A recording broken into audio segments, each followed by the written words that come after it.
opinion, and I don't want to be an uninformed position. बिस्मिल्लाहिर्रहमानिर्रहीम। अजीज़ान मन, आपको आपके भाई आदिल राजा का सलाम पहुंचे। ये सर आवाज नहीं आ रही थी, मुझे कमेंट्स आ रहे थे, अभी आप लोगों को आवाज आ रही होगी। ये अब आपको परफेक्ट आवाज जरूर आ रही है। लेकिन हम चाहते ये थे कि आदिल अंसारी साहब ने इंटरनेशनल शिलर इंस्टीट्यूट के अंदर ये जो गुफ्तगू की है, ये मैं आपको सुनाना चाह रहा था। ये बहुत जरूरी गुफ्तगू है। मैं इस प्रोग्राम के दौरान इस गुफ्तगू के ऊपर वापस आऊंगा और इसको आपको लाजमी सुनाना चाहूंगा, क्योंकि आदिल अंसारी साहब भी चाहते हैं कि ये आपको जो है गुफ्तगू ये सुनाई जाए, किसी भी तौर के ऊपर जो है ये गुफ्तगू आपको लाजमी सुनाई जाए। तो हम जरूर इस गुफ्तगू को जो है वो आपको लाजमी सुनाना चाहेंगे। मैं इसके ऊपर इस वक्त बैक एंड के ऊपर काम कर रहा हूँ। जो ये अवेलेबल होती है तो मैं जरूर आपको जो है ये गुफ्तगू सुनाना चाहूंगा। उसके बाद हम इंटरव्यू का बाकायदा आगाज करेंगे।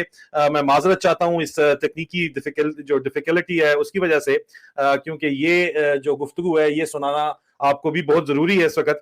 और मैं इस वक्त लगा हुआ हूँ कोशिश करने बैकएंड के ऊपर, क्योंकि आदिल अंसारी साहब ने प्रेसिडेंट ट्रंप के जो प्राइम मिनिस्टर एडवाइजर हैं उनसे ये सवाल जवाब किए थे, और इन सवाल जवाब की वजह से जो है वो काफी ज्यादा मुश्किलात वहां पे हुकूमत में जो है पेश आई थी। और उस वक्त इन्होंने कहा था कि जी रशिया से हमें कोई प्रॉब्लम नहीं है। आदिल अंसारी साहब बाय द वे इससे पहले जब हमारे पास इस प्रोग्राम में आए तो उन्होंने रोजवेल्ट होटल की तमाम डिटेल्स बताई। अमेरिकन ईगल ग्रुप के ये सरबराह हैं और इन्होंने रोजवेल्ट होटल को बताया कि किस तरह इन्होंने उसका ठेका लेने की कोशिश की थी, लेकिन पाकिस्तानी हुकूमत ने किस तरह 100 मिलियन डॉलर का गबन करके जो है वो रोजवेल्ट होटल जो है वो कोड़ियों के नाम जो है वहां पे दिया, और उसके अंदर किक बैक्स जो लिए वो आदिल अंसारी साहब ने जो बात की थी उसका कोई किसी किस्म का जवाब नहीं आया। हालांकि उन्होंने नाम जो है वो हुकूमत के आला तरीन ओहदेदारों के नाम लिए थे बाकायदा तौर के ऊपर, लेकिन कोई जवाब तो नहीं आया। लेकिन तस्दीक जरूर आ गई कि रोजवेल्ट होटल को जो इस्फहानी साहब ने पाकिस्तान को तोहफा दिया था उसको कोड़ियों के मोल बेचा जा रहा है। लेकिन हम यहाँ पे एक दफा फिर कोशिश करते हैं कि ये आपको और बताइएगा जरूर कि अगर आपको स्क्रीन पे आवाज आ रही है या नहीं आ रही। मैं दोबारा कोशिश करता हूं इसको शेयर करने की। देखिएगा, अगर दरमियान मुझे कमेंट्स में बता दीजिएगा अगर आपको आवाज नहीं आ रही, तो मैं दोबारा इसको प्ले करता हूं। ये जरूर सुनिएगा आदिल अंसारी साहब क्या सवाल कर रहे हैं।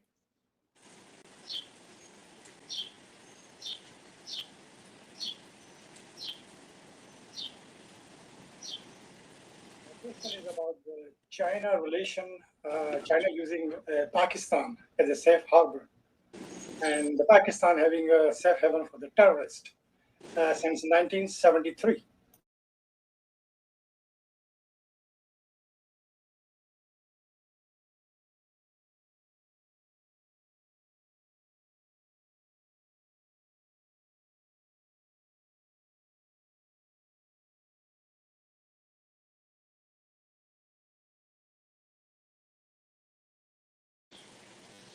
They do pirate our technology. They do steal our industrial secrets. They do pervert what's going on around them. They have a lot to account for. But the first step in that process is still not lobbing nukes at them. It's sitting down and having an open discussion. You know, the president got their attention with these tariffs. In fact, the Chinese have backed off a bit. So the president can call that a victory to conversation. I think that for those who are engaged in this Russophobia, the Russians are not nearly the threat to the United States today that the Chinese are. There is no reason why we cannot all exist and move forward together. And as a province right now, since long time. So they're using their planning to make bases in China long time. And secretly, I don't know they have or not. I don't have any evidence. So how you analyze the Chinese using Pakistan as a enough with the situation in Pakistan to offer an opinion, and I don't want to get to an uninformed position. Look, I'm a political strategist. I'm not an expert on international affairs. I do get a daily report from the LaRouche organization, which is really a very valuable tool. I read it the first thing in the morning. I like to copy and paste some of the articles there and send it to a number of my associates. There's a lot to ponder. Now, I won't tell you that I agree with all of it, but I agree with a great deal of it. And it has one recurring theme, which I think is admirable: peace, prosperity for all peoples around the globe. Those who accuse you and me of being extremists are wrong. They are the extremists. The war fever in this country is reaching a fever pitch. So much so that they may have to stage another fake gas attack in Syria to move the president to war. Now, the president is a family man. He's a parent. And of course, when you show him pictures of children who have been gassed, that's going to reach him on an emotional level. I understand that. What he doesn't know is who's behind that gassing if it really happens and what is their motive. I thank you for your question. I wish I could give you a more informed answer. Because I am the analyst since 1975, and I'm controlling researching about the Pakistan and that region. What's going on in Iran, Pakistan, and Saudi Arabia. You're about to get another perspective on your question.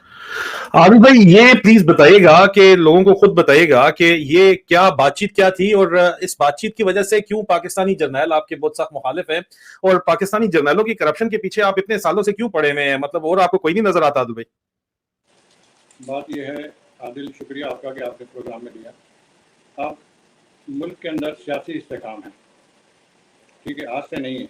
जब general Bajwa retire हो रहे थे उससे पहले उन्होंने एक तकरीर की थी कि जी 75 ईयर से हम पॉलिटिक्स में इन्वॉल्व थे और अब हम नहीं इन्वॉल्व होंगे। तो इसका मतलब है जितनी भी सियासी इस्तेकाम पाकिस्तान के अंदर है, जो मैनिपुलेटिंग की गई है, जो डेमोक्रेसी को हाईजैक किया गया है, उसके पीछे जनरलों का हाथ रहा है। और पाकिस्तान में डेमोक्रेसी तो है नहीं, पाकिस्तान को डेमोक्रेसी की ज़रूरत है।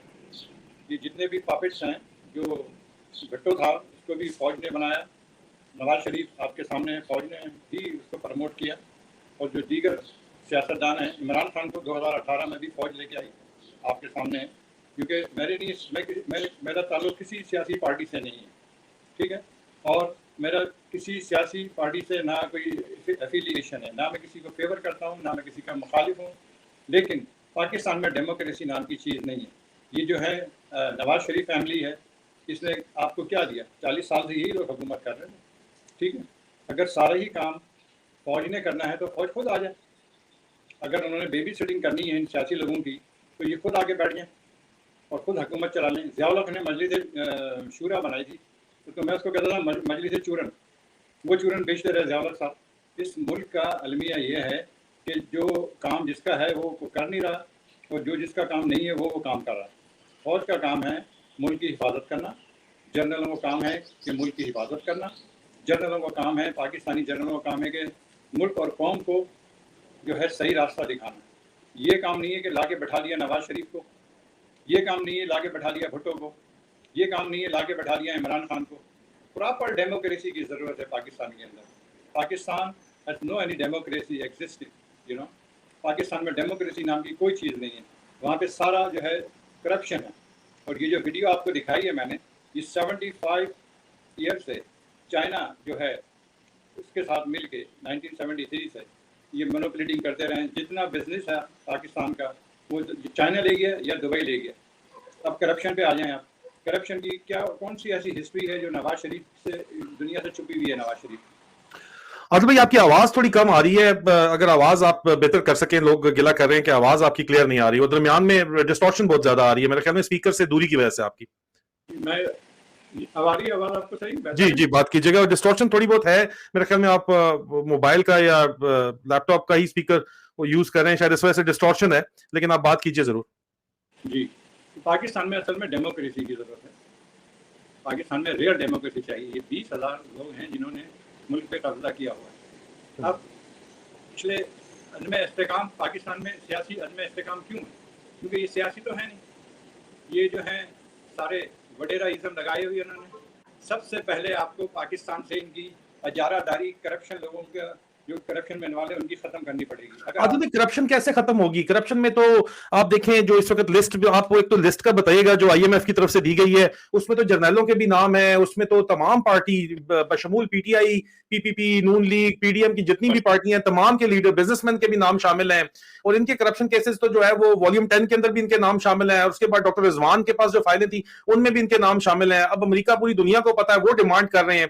तो आपको करप्शन खत्म होते नजर आती है यहाँ पे? ये जब पूरे का पूरा ऊपर क्लैप्टोक्रेसी पूरी की पूरी जो है बदमाशिया, उसको आप कह लें, अशराफिया जो है, वो पूरी जो चिमड़ी हुई ऑक्टोपस की तरह पाकिस्तान को, ये किस तरह से जान छूट सकती है आपके ख्याल में? कौन छुड़वाएगा जान? देखें, ये तो अवाम को फैसला करना पड़ेगा। अवाम को चाहिए, क्योंकि इन्होंने यरगमाल बना हुआ है। 20,000 लोग हैं जिनमें सियासी हैं, वडेरे हैं और जागीरदार हैं और कुछ जर्नल हैं जो इनकी मावानियत करते हैं, ठीक है। अब मैं आपको मिसाल देता हूँ। लोग क्यों क्रिटिसाइज़ करते हैं पाकिस्तानी जर्नल्स को? उसकी वजह यह है कि जब जर्नल सियासत में इन्वॉल्व होते हैं, जैसे कियानी था, जनरल कियानी, उसने जरदारी को पूरा ऑप्शन दिया हुआ था।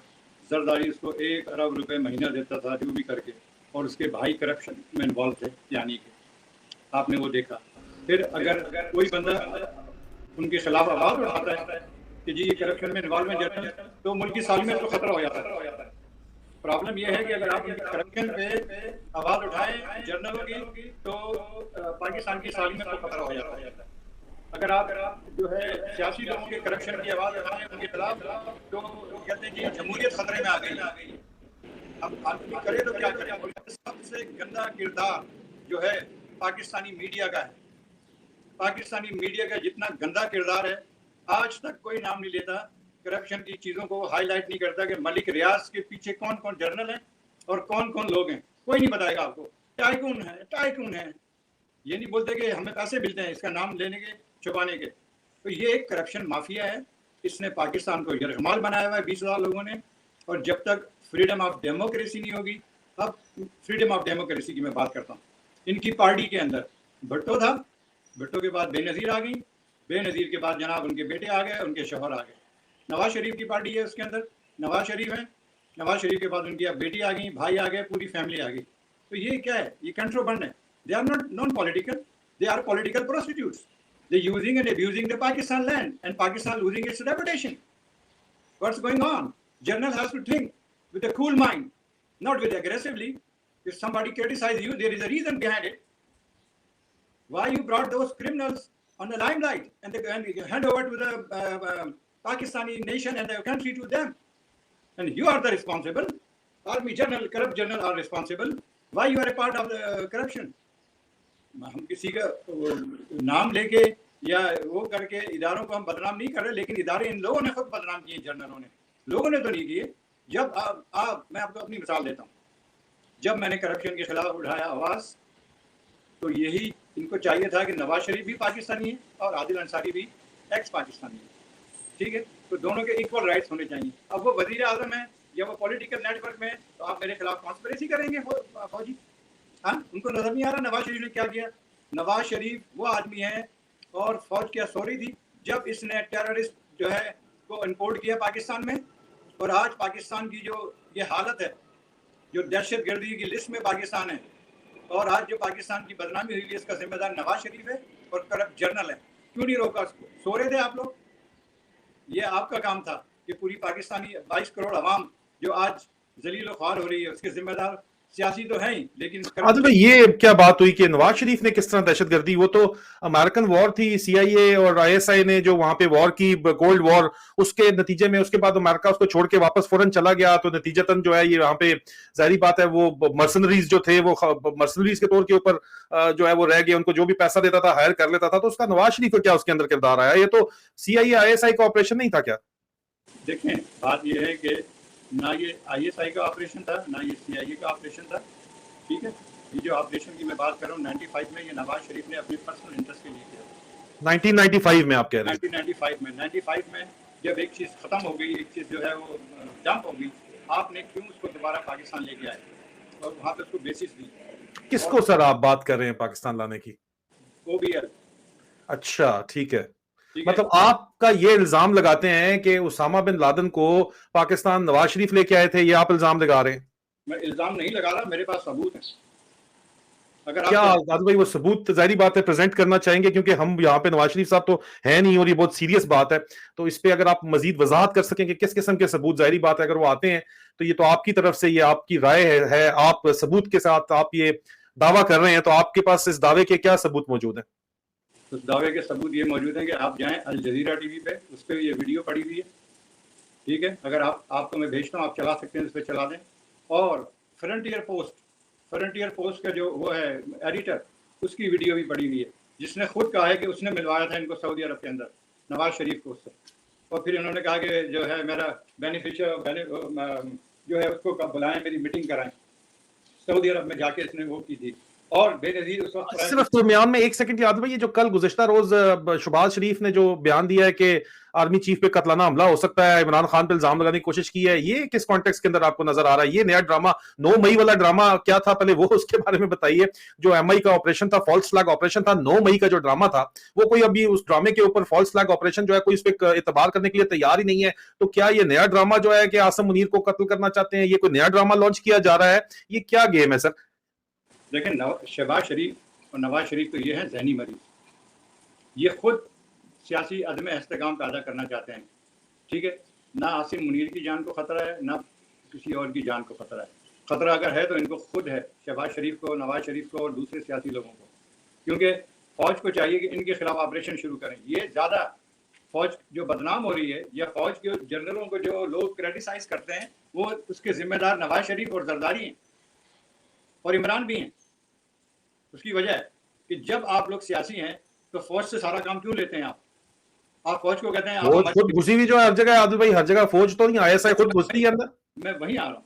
ठीक है, आप क्यों इन्वॉल्व करते हैं फौज को? आप क्यों मौका देते हैं, उनको बुलाते हैं, दावत देते हैं? दावत तो ये देते हैं ना सियासी जी लोग। जी जी, अभी भी सियासतदान आपस में बात नहीं करना चाहते, लेकिन वो आपस में बात किस तरह करें फिर? जाहिर बात है, हर किसी का यहाँ पे जो इंटरेस्ट है, हर किसी की फाइलें खुली हुई हैं, हर किसी जो को ब्लैकमेल जो है वो करने के लिए फाइलें खुली हुई हैं। कस्टम के ऑफिसर्स तक, जो खुद आपको पता है किस तरह के कस्टम के किस्से होते हैं, उनके 2 ऑफिसर टॉप के उठा के ले गई आईएसआई कराची, और आज जियो न्यूज ने मेरी खबर कंफर्म भी कर दी। और जियो न्यूज के अपने बंदे की मैंने खबर जो चलाई है, सवाल पूछे हैं, पता नहीं उसके ऊपर वो क्या जवाब देते हैं नहीं देते हैं। अपने उन्होंने तुंगड़े छोड़े में बलूंगड़े उतने छोड़े जरूर है, लेकिन सर यहाँ पे तो आवे का आवा ही ऊपर से नीचे तक बिगड़ा हुआ है। कस्टम वालों को उठा के आईएसआई वाले ले गए कि वो कस्टम आईएसआई को बता नहीं दे रही है। यहाँ पे तो ये कहानी चल रही है। अब बात पता है क्या है, हर लेवल पे पाकिस्तान में करप्शन है। ये तो आप दुनिया को भी पता है, आपको भी पता है, मुझे भी पता है जी। तो इस करप्शन के जो जिम्मेदारी है वो एक ओवरनाइट नहीं हुआ। ये ओवरनाइट ये चीज़ें नहीं आई हैं। ठीक है, एक आदमी है, उसकी जो है वो जॉब है, लेट्स से कि वो किसी इदारे में काम करता है। अगर वो आदमी इदारे का नाम यूज़ एंड अब्यूज़ करता है तो उसको हाईलाइट करके इदारे का काम है कि उसके खिलाफ चाराजोई करे कानून, इससे इदारे बदनाम हो रहे हैं। अच्छा, अब आप आ जाए सियासी उस पर। जो मैं आपको बता रहा था, कंटिन्यूशन करूँगा कि सियासी लोग खुद जाते हैं फौज के पास। ठीक है, और उनके जाके जो है कहते हैं जी हमारे जो है वो ताउन करें, हम आप जिस तरह कहेंगे बूट पॉलिश करेंगे। किसने, कौन सा सियासतदान ऐसा है जिसने बूट पॉलिश नहीं की फौज की? आप मुझे बता दें एक सियासतदान ऐसा बता दें जिसने बूट पॉलिश नहीं की हो। तो ये तो खुद जाके बूट पॉलिश करते हैं, तो फिर इल्ज़ाम दे देंगे जी ये फौज करा रही है। ठीक है, मैं मानता हूँ फौज में करप्शन है। ठीक है, एक इंडिविजुअल करप्शन कर रहा है, पूरी फौज तो करप्शन नहीं कर रही। ठीक है, एजेंसीज में करप्शन है, लेकिन सारी एजेंसीज तो करप्शन नहीं कर रहे। अब आपने 9 मई का वाक़या क्या, चले हम 9 मई के वाक़े को स्ट्रांगली कंडेम करता हूँ।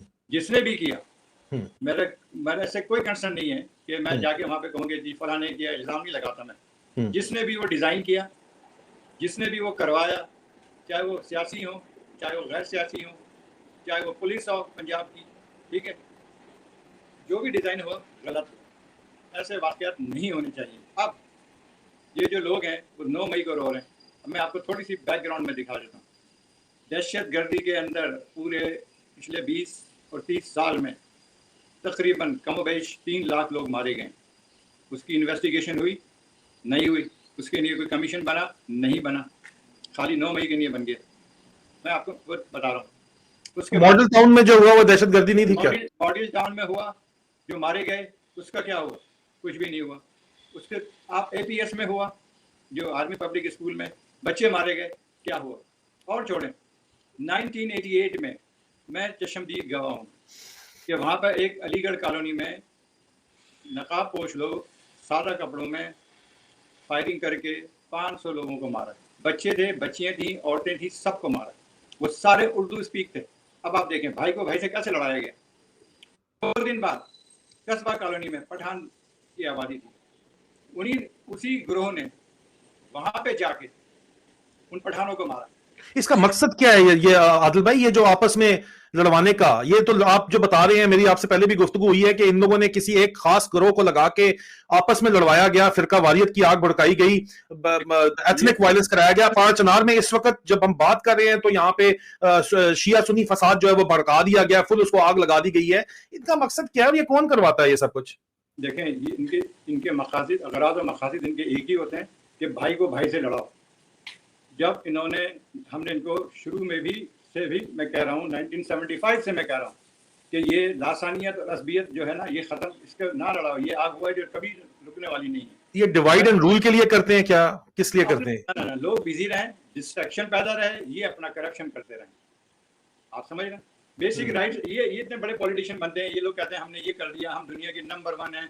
और 2000 में कहानियां सुनता रहता हूँ इनकी, 2018 में जनाब नंबर 1 होगा, चाइना सुपर पावर होगा, पाकिस्तान भी सुपर पावर होगा। 2018 भी। लेकिन आदिल भाई, आपकी अपनी बिजनेस कम्युनिटी कराची की, आप खुद भी उस कम्युनिटी का बहुत अहम हिस्सा है, वो सलूट मारती है जाके फौजी जर्नलों को ही और फौजियों को सलूट मारती है और उनसे मुलाकातें करती है। हाँ, ये सवाल लोगों की तरफ से है, आपने बताया था अहम लोग उनमें जो है शामिल नहीं है जो फौज को जाके आसिम मुनीर को मिले हैं जाके, लेकिन ये क्या से चक्कर है सर?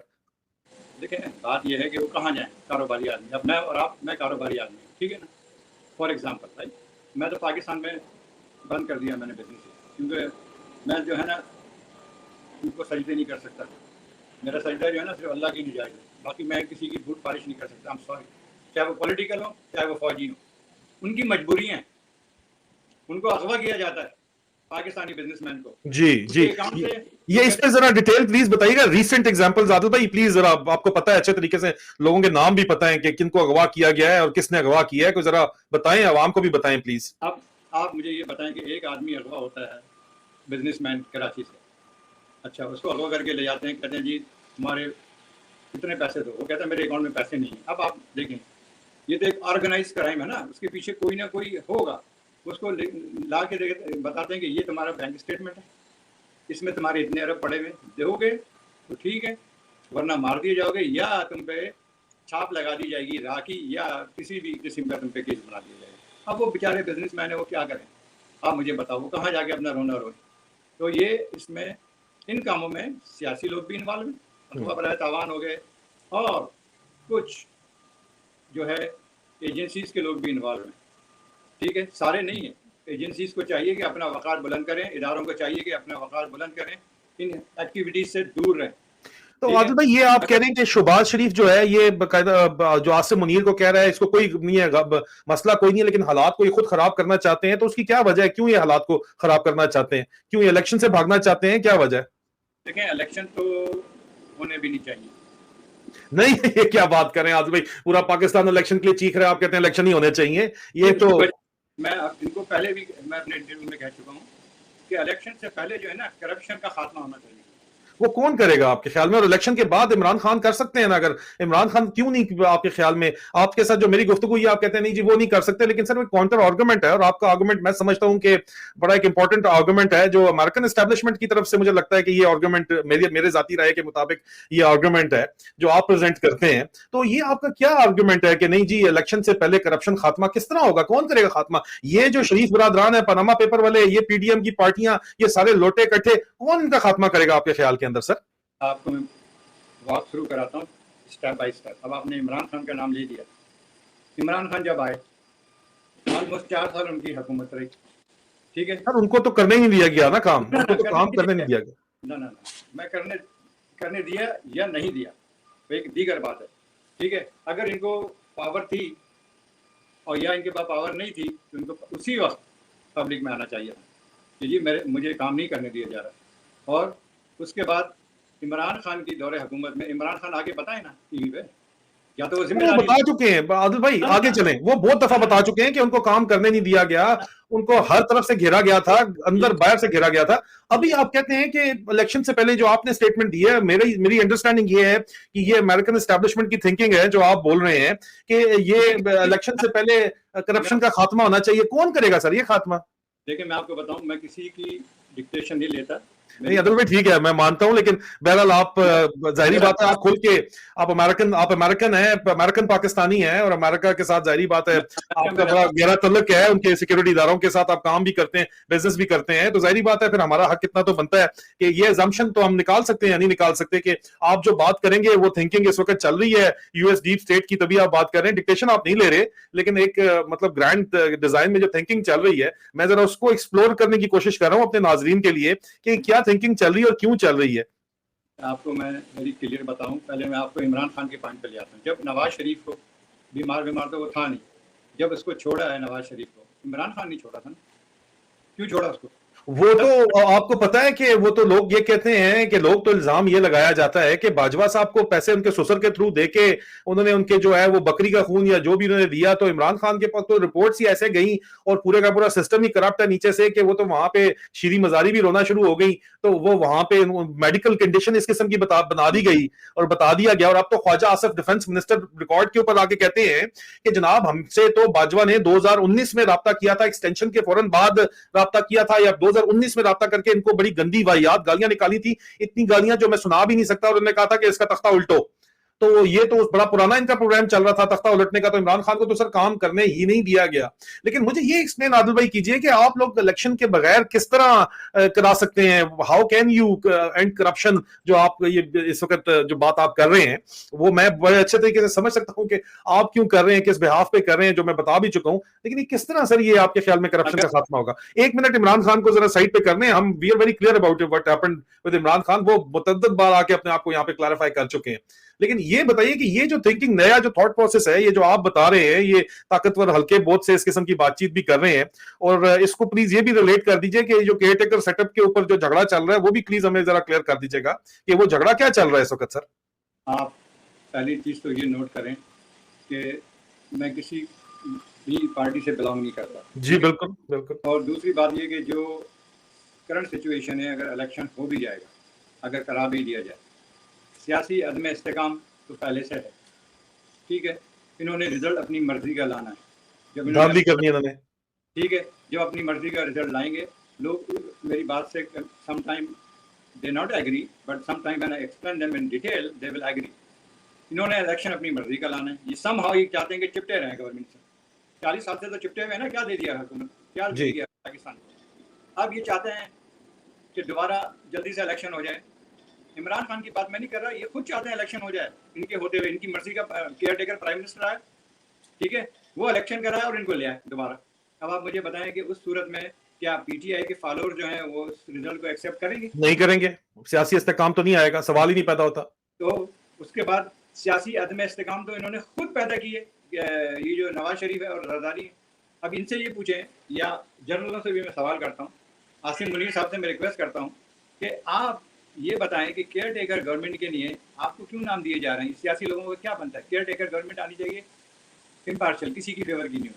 वो आगे पहले अकाउंटेबिलिटी करे, मामलात को दुरुस्त करे और फिर इलेक्शन करा दे। सर वो कौन लाएगा केयर टेकर गवर्नमेंट? फौजी लाएंगे या आप लोग लाएंगे या उधर अमेरिका से आएगी? भाई मैं ले आऊं ना, मेरा कोई लेना ना देना भाई, ना मैं पाकिस्तान। ठीक है आप नहीं, लेकिन वो वहां पे जहां से आप न्यूयॉर्क से बात करें, मतलब जारी बात है कौन लाएगा इसको? अमेरिकन लाना चाहते हैं इस केयर टेकर सेटअप को, आईएमएफ लाना चाहता है, वर्ल्ड बैंक लाना चाहता है। मोइन कुरैशी से ऐसी गवर्नमेंट्स पहले भी आई हैं सर, ऐसी बात नहीं है, कोई छुपी हुई बात नहीं है। उनको पैराशूट किया गया है, उनके तो शनाख्ती कार्ड पाकिस्तान में लैंड करके उनकी पाकिस्तान की शरीयत उनको एयरपोर्ट पे लैंड करने के बाद दी गई है और पासपोर्ट पाकिस्तान का दिया गया। ये लोग मोइन कुरैशी साहब और बड़ा अच्छा इकोनॉमिक मैनेजमेंट करके वो हैंड ओवर करके गए हैं बाद में, आपके सामने सब कुछ है।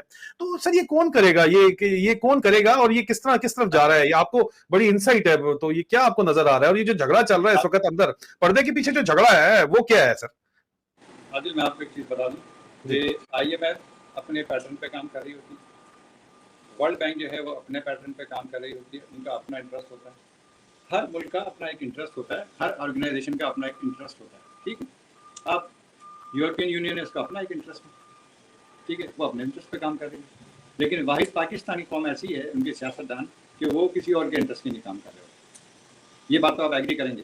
जी, पाकिस्तानी जो है वो जारी बात है, इनफरादी लोग हैं, ऐसे हैं जो इनफरादी मफादात के लिए काम करते हैं। कौमी मफादात के लिए सिर्फ इमरान खान को हमने काम करते देखा है और हमने किसी को रिसेंट हिस्ट्री में नहीं देखा। ये नहीं कह रहा इमरान खान, नवाज शरीफ, लेकिन जो सियासी लोग हैं, मैं सबकी बात कर रहा हूँ जी, वो किसी और के इंटरेस्ट के लिए काम करते हैं। जब आप किसी और के, अब मैं ऐसी बात कर दूंगा पाकिस्तान में, फिर लोग बुरा मान जाएंगे मेरी बात का। असल बात ये है कि मैं बता ही देता हूँ आपको, ठीक है। ये नवाज शरीफ और एक लॉबी है जो ग्रेटर पंजाब बनाना चाहती है। ये तो जरदारी साहब ने भी यही बात की है, और आज से नहीं बनाना चाहती, ये पिछले 30 साल से काम हो रहा है। मतलब सर, लेकिन इंडियंस क्यों राजी होंगे? इंडियंस, आप इसका मतलब है कि इंडियंस प्रोटेक्ट करें नवाज शरीफ को, लेकिन क्यों प्रोटेक्ट करें सर? ये ग्रेटर पंजाब बना के महाराजा नवाज शरीफ बनेंगे, ठीक है। इनको अब जो हो रहा है दूसरे जो सूबों में हो रहा है, ठीक है, 9 मई के वाक़े पे तो सबको जो है ना प्रॉब्लम शुरू हो गई। ये भी हो गया, फला भी हो गया, जो कराची में लोग मतलब आदिल भाई, जरदारी साहब कहते हैं ग्रेटर पंजाब बन गया तो प्रॉपर्टी प्राइसेस स्काई रॉकेट कर जाएंगी, तो इनके तो कीमतें जो है वो कहां से कहां पहुंच जाएंगी, तो इसलिए ग्रेटर पंजाब का काम कर रहे हैं, जरदारी साहब ने कहा था। लेकिन जरदारी साहब उनके पार्टनर हैं इस वक्त पीडीएम के अंदर, तो ये क्या धंधा है भाई? जरदारी की तो आप बात ना करें, ठीक है ना। जरदारी नवाज शरीफ भी तो एक ही थाली के और मुल्ला फजूल एक ही थाली के चटे बटे हैं। इनके जरा बैकग्राउंड को चेक करें, इनका माजी तो चेक करें, ये क्या कौन लोग हैं, ये क्या करेंगे।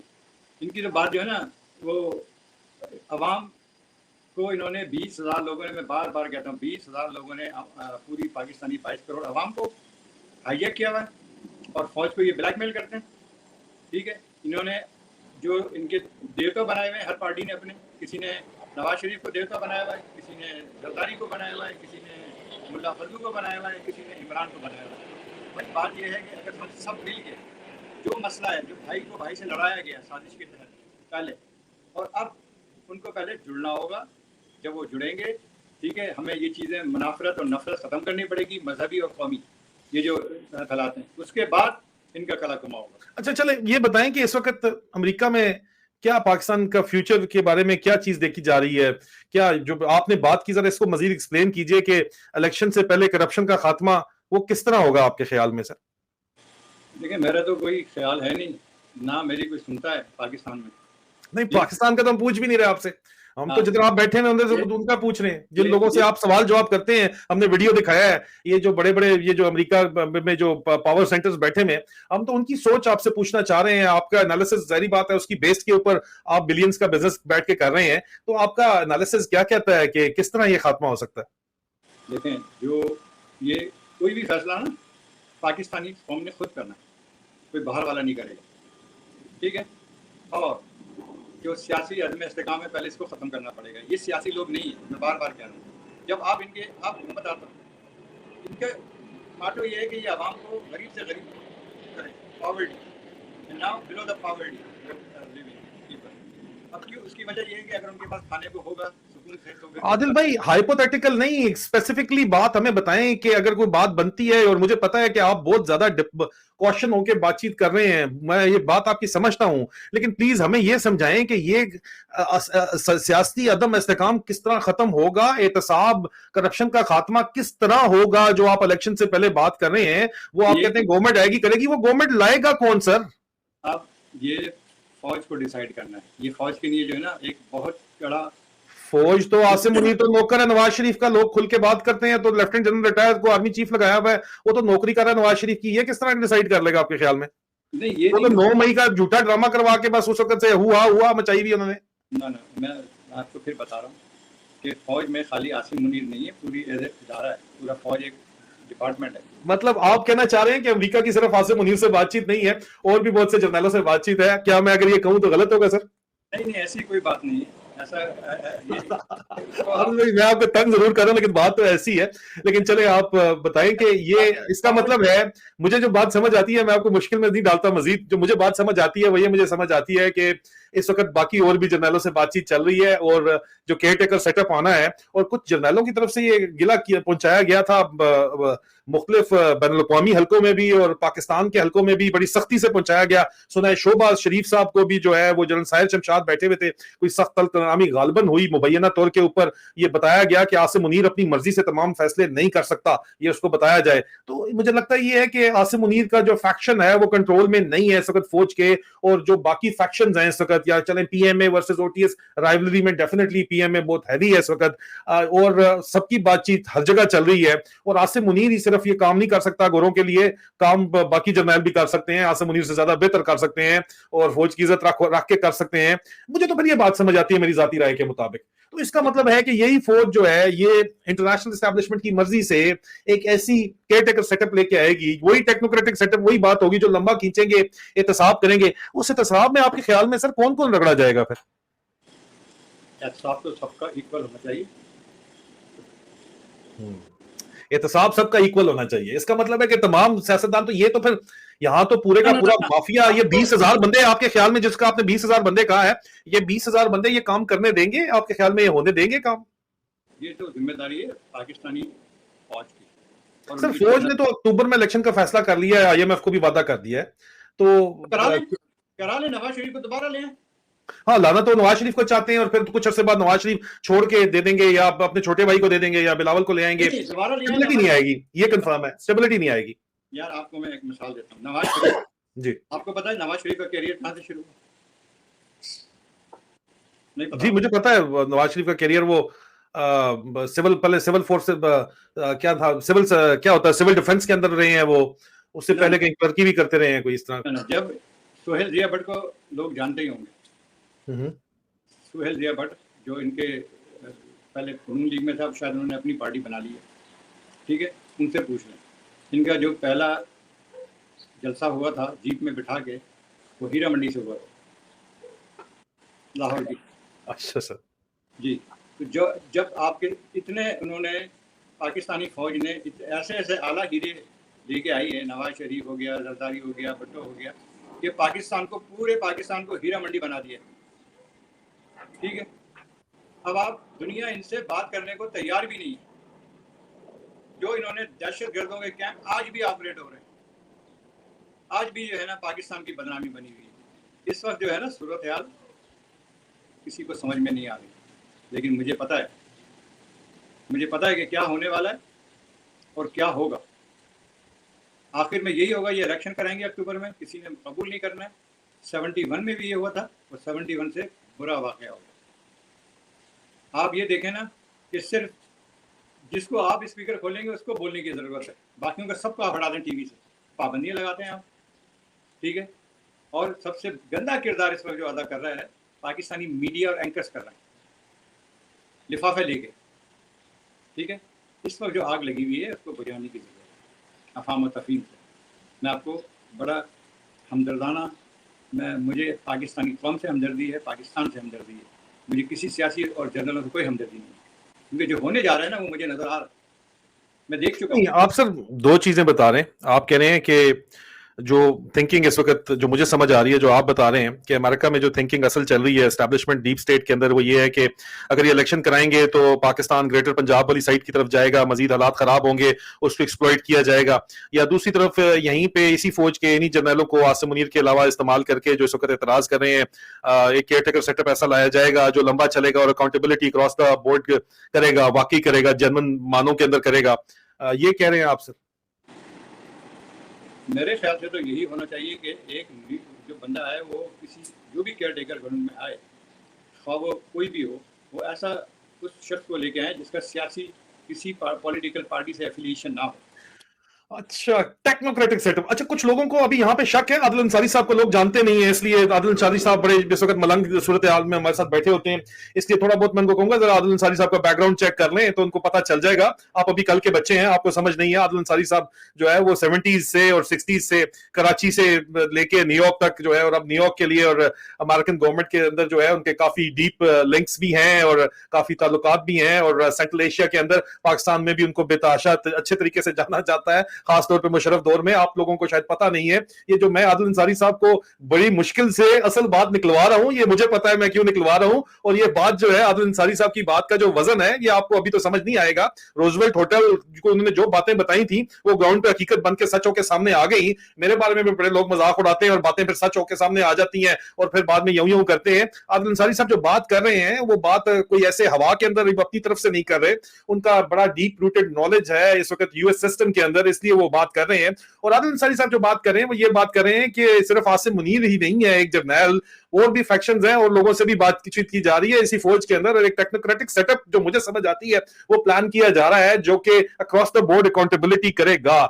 आदिल साहब, क्या मैं ये एनालिसिस ठीक दे रहा हूं या कोई गलत बात कर रहा हूं? होना तो यही चाहिए जो आप कह रहे हैं।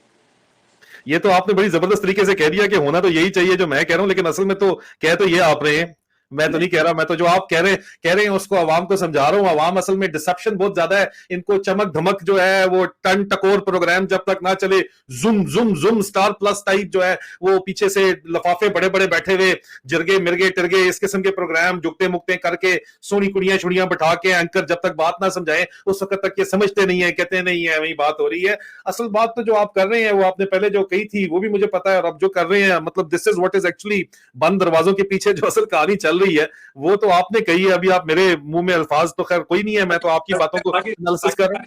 पाकिस्तानी जो एंकर है ना उनका हाल बता दीजिए आप। जी। मैं पहले भी कहा कि पाकिस्तानी मीडिया जो है इस पर और उनके एंकर्स सारे नहीं कुछ इतना गंदा किरदार अदा कर रहे हैं कि वो इस मुल्क के दुश्मन हैं। अब इनके अगर आप बैकग्राउंड चेक करें, ये लोगों से लिखवाते हैं ये मलंग है, ये फलां है, ये धमाका है। इनका अपना तो ज़रा से आप बैकग्राउंड चेक कर लें। अम्मा इनकी बाबरा शरीफ थी, वो नहीं बताते आगे हाँ कि शेख जद के पास गई थी, ठीक है। एक है वो अपने बाप का अंगूठा लगा रहा था, वो नहीं बताता जाके कि बाप का वो कर रहा था, कातिल है बाप का, ठीक है। दूसरा एंकर है वो भौंकते रहते हैं दूसरों के ऊपर। कोई बात करो, कोई बात करने की है, कोई आप लाके लोगों को बताओ क्या है। ये हवा में बातें करना, लोगों को बेवकूफ़ बनाना, लोगों को वो करना, इसी वजह से अब दुनिया टीवी मुझे लेकर आया 2017 में कामरान शाहिद अपने प्रोग्राम में। लोगों ने जनाब उसकी माँ बहन एक कर दी, ठीक है कि जी आप क्यों लेकर आए इसको। अच्छा जी क्यों लेकर आए, वही हुआ ना जो मैंने उसके कामरान शाहिद के प्रोग्राम में 2017 में कहा था। क्या कहा था सर, वो भी बता दीजिए सर। जो शक है किसी को तो वो जाके आप वो मेरी वीडियो चेक कर ले वहाँ पे दुनिया टीवी से, जो बात मैंने कही थी वही हुई। आपने क्या बात की थी आदिल भाई, वो भी बता दीजिए। यही कहा था कि ये पॉलिटिकल लोग तो है नहीं, और ये जो है सियासी अज़म इस्तेकाम है पाकिस्तान में, और फॉरेन पॉलिसी इनकी है नहीं कोई। फॉरेन पॉलिसी तो ये अपनी ज़ातियात के नहीं बनाते, चाहे नवाज शरीफ हो, चाहे जरदारी हो, चाहे कोई लॉबिंग करते हैं अपनी ज़ातियात के लिए। पाकिस्तान की नहीं किसी ने लॉबिंग की। They have no clue, you know. अब नवाज शरीफ अगर बन भी गए वजीर आजम तो वो 3 दफ़ा पहले बने और दोबारा बन जाएंगे तो कौन सा तीर मार देंगे। लेकिन मैं चाहता हूँ कि जो लोग मेरा मजाक उड़ा रहे हैं या लिख रहे हैं आपको कमेंट, वो अपने हालात जरा देख लें। अगर आदिल भाई मुझे ये बताइए, उनकी ऐसी की तैसी छोड़े, उनको दे आर नॉट इंपॉर्टेंट, इसलिए वो आए, उनका मकसद ये है दरमियान में उंगलबाजी करने के लिए। मुझे सिर्फ ये बताइए कि अमेरिका क्यों इंटरेस्टेड है पाकिस्तान में करप्शन खत्म करने के लिए, बहुत अहम सवाल है। और आईएमएफ क्यों इमरान खान को जाके मिला है डेलीगेशन, आज तक तो इस तरह कभी नहीं हुआ पहले। और फिर यूरोपियन यूनियन के लिए आप कह रहे हैं उनका अपना इंटरेस्ट है, ठीक है, लेकिन आईएमएफ के ऊपर तो अमेरिका का इंटरेस्ट है ना, होल्ड है, ये तो बात कंफर्म है। अमेरिका क्यों करप्शन खात्मा करना चाहता है पाकिस्तान में, और आईएमएफ क्यों जाके मिला है वहां पे, सर ये बताइए। देखें आईएमएफ जो है उसका अमेरिकन गवर्नमेंट से कोई लेना देना नहीं है। आईएमएफ इदारा है यूनाइटेड नेशन का, ये यूनाइटेड नेशन की सब्सिडरी है, और वर्ल्ड बैंक भी उसकी सब्सिडरी है। इसकी अपनी पॉलिसी है, वर्ल्ड बैंक की अपनी पॉलिसी है, जो मैं बार बार आपको बता रहा हूँ, इससे उनका कोई लेना देना नहीं है। ठीक है, क्योंकि पॉलिसी जो है वो खुद बनाते हैं आईएमएफ, वो लोन देते हैं, ठीक है। अब लोन का गलत इस्तेमाल तो पाकिस्तानी कर रहे हैं, सियासतदान, आवाम तो नहीं कर रही, भुगत आवाम रही है। अब आईएमएफ जो मिली है इमरान खान से, कोई इसमें बड़ी बात नहीं है, वो तो पहले भी मिलते रहे। जब इमरान खान वजीर आजम से जरदारी से मिली थी आईएमएफ, उसमें कोई ऐसी बात नहीं है, ये तो एक नॉर्मल प्रोसीजर है, वो सबसे मिलते हैं। और आईएमएफ का काम ये है कि जो उन्होंने पैसे लगाए हैं वो वापस लें। तो कहते हैं जी आपकी हुकूमत है, आप अपोजिशन में। अब अगर अक्टूबर वाला इलेक्शन की तरफ मैं आता हूँ, हो गया तो उसमें फ्रेंडली अपोजिशन बनेगी, नवाज शरीफ हो जाएंगे, ठीक है, उन्होंने अपनी मर्जी के रिजल्ट लाने। अगर मुल्क बच गया, अगर मुल्क बच गया तब ये इलेक्शन के बाद जब अदम इस्तेकाम और बढ़ जाएगा, सियासी बहरान और आ जाएगा, फिर जनाब वो ये ग्रेटर पंजाब बना रहे हैं तो वो ग्रेटर बलूचिस्तान भी बनाएंगे। फिर कराची वाले भी खड़े होंगे कि हमारा अलग करो, सिंध वाले कहेंगे अलग हो सिंधु देश, फिर पख्तून भी खड़े होंगे। तो ये तो संभाला नहीं जाएगा इनसे, जो आपको पता है ना हालात कहाँ जा रहे हैं। मतलब अब ये बात सारी घूम फिर के फिर फौज के ऊपर आ गई, और फौज का जो हेड है, सरबराह जो लगाया नवाज शरीफ ने, वो अपने घर का नौकर बना के उसने रखा हुआ है उसको। तो ये आप मैं नहीं समझता कि नवाज शरीफ के घर का नौकर है या नहीं है, ये तो कयास आराइयां हैं। मैं आपको एक्शंस है ना sir, action speaks louder than words ना, एक्शंस। समटाइम देखें मैं आपको बताऊं, नो मैटर फौजी जनरल हो या फौजी सिपाही हो, वो हुकूमत का मुलाजिम है, नवाज शरीफ का नहीं। नो वे। वो एक अलग बात है कि एक इंडिविजुअल अपने ज़ाती मफादात के लिए जो है ना कह के चलो ठीक है, दिहाड़ी मार लंग, समझिए आपने कि दिहाड़ी मार, जैसे दिहाड़ीदार था अपना क्या नहीं, और दूसरे भी दिहाड़ीदार थे, दिहाड़ी मारी चले गए, उनको क्या पाकिस्तान से लेने देना, सानू की है, वो कहते हैं सानू की है, दिहाड़ी लाते चल। वो एक अलग बात है, वो ज़ाती उसका होगा अगर किसी का भी। लेकिन मैं नहीं समझता जैसे कोई भी जो है आपस के अंदर इनके दो इदारे हैं वो लड़ रहे हैं, इनके इदारों की जगह, ठीक है, जो कि और सियासी महासराई जो है जो भी पार्टी करे वो भी सही नहीं।